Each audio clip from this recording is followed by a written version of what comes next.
All right, Nick and Andy, this is it, the penultimate weekend of the Premier League season. The main storyline, we know the title race has been wrapped up, relegation sorted. Europe, in many ways, is just undecided for so many teams. Europa League, Conference League, Champions League, and that's what we're going to focus on, the Champions League, predict what's going on here. It's going down to the wire, isn't it? Let's be honest. We got Chelsea against Man United, huge game for Chelsea. Arsenal against Newcastle, huge game for Newcastle, and a little bit for Arsenal as well to try and get over the line. Nottingham Forest against West Ham. We know Forest have struggled in recent weeks, but a win there could really set them up for a big final day against Chelsea at home.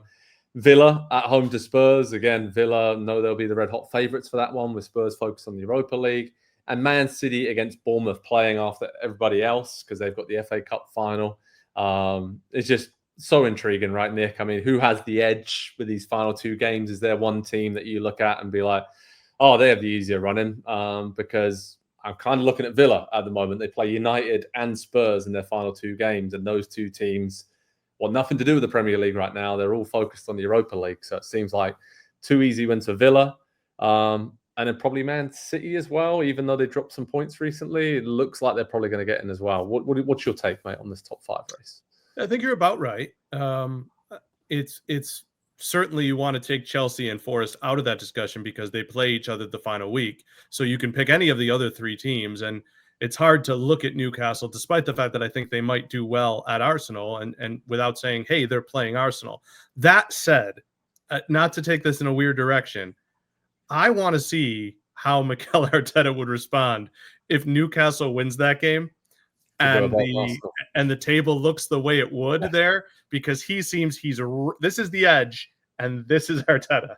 So I don't even know how he'd respond. He may just give the post-game interview in Spanish and not speak in English because he might be so angry that that's all that's able to come out.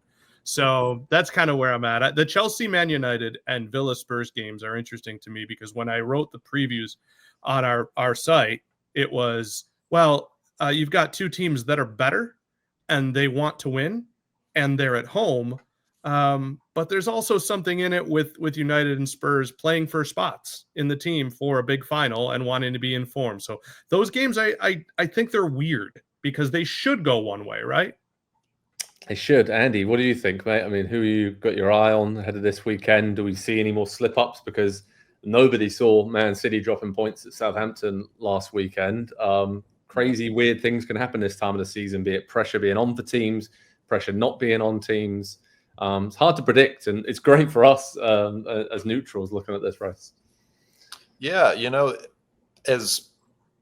as much change as there's been in this race throughout there was 8, there was 9, there was 7, now there's, kind of 6 or 4 still in there. I feel like it's really clarified itself, and it is going to finish straightforward, which means, of course, it's going to be the complete opposite of what I think it will be.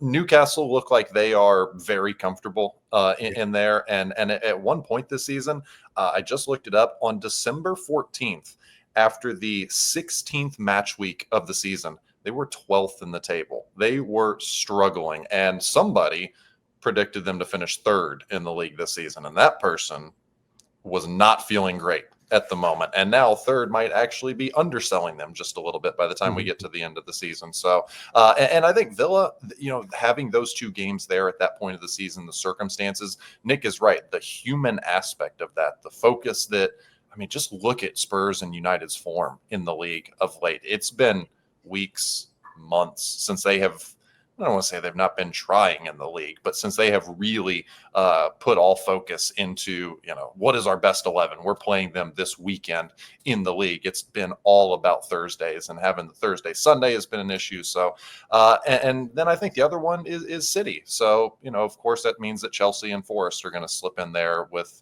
probably goals in the last 5 minutes of the season.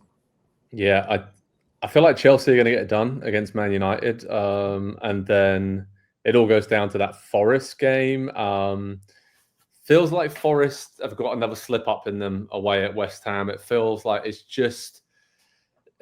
they just run out of steam, right? And it's just the nerves, the pressure of the situation, and the enormity of what they could achieve has just caught up with them. And we say they have a lot of players, and they do have a big squad still, but they've used primarily the same players all season long. And I think that's just kind of caught up with Forest right at the end. Love to see it go into that final game, though, against Chelsea, and a winner-takes-all Champions League spot. That would be incredible to see. I think Man City just about get it done. I think it's going to be closer for them than we probably think. Bournemouth are not an easy team to play against in the situation that City are in right now. And, one mistake on the counter, Bournemouth will pounce. Newcastle are in, definitely. I think they're going to finish second. I truly think that. And I think Arsenal will be fine as well and just about get it done. But Nick, any other thoughts? I mean, do you think it will go down to that final day, Chelsea Forest, for one of those spots? Maybe. I mean, I think it could. That situation would make me think it's going to be a draw. Like that those games always get that sort of edge to them. No, I agree with you on the City point, although this week could be a real trick for them, right? And the schedule is a little bonkers.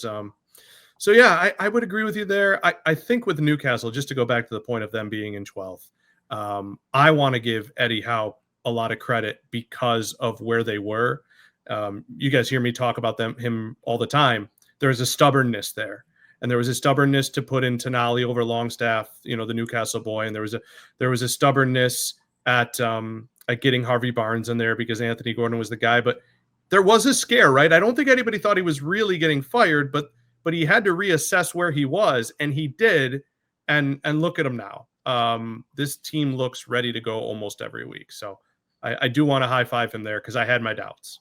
Yeah. Final thought for me on this is that, I think Newcastle are in, Arsenal are in, Man City are in, and I think it's going to be between Chelsea and Villa for that fifth spot there. And I think Villa might nick it. I can just see maybe Chelsea beating Man United, but then go into Forest on the final day, and then it could come down to goal difference or something crazy or 1 point in it. But I definitely think Villa are going to win out and get to 69 points. So, let the chaos ensue, right? This is what we're all loving and looking forward to seeing in these final 2 weeks of the Premier League season. So head over to Pro Soccer Talk on NBCSports.com for all the latest on this crazy race to finish in the top 5 of the Premier League and qualify for the Champions League for next season.